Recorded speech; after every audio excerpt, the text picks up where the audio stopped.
What are the chances of a downgrade? Because actually we matched, if you look at the CDSs and where some of these levels are, Italy still has a better rating than some of the other countries. Yeah, and rightly so, because the ratings is not just sort of a matter of the debt or the deficit. It's the strength of the institutions and the commitment of your partners and all the rest of it. So that's, I think, is fine.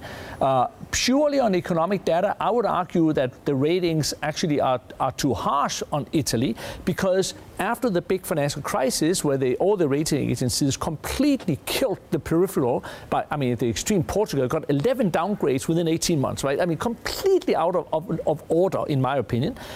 This has not been fully reversed, but now with this fiscal plans and more sort of the medium-term government, the agencies have become nervous again. So I think we have to expect at least one downgrade.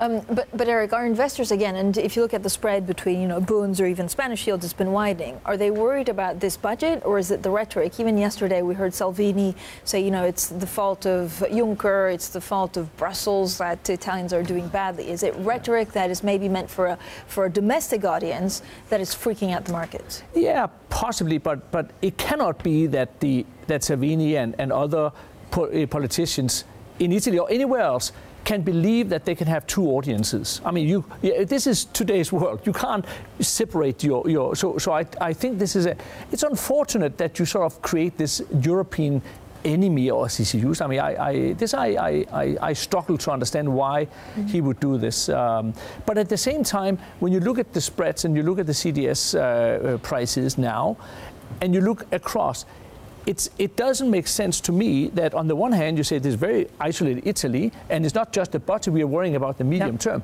If you're really worrying about the medium term in a very severe sense for Italy, you cannot possibly believe that the rest of Europe will not be impacted, and say the Swiss franc should be much, much stronger in this disaster scenario. So there's a little bit of disconnect between things.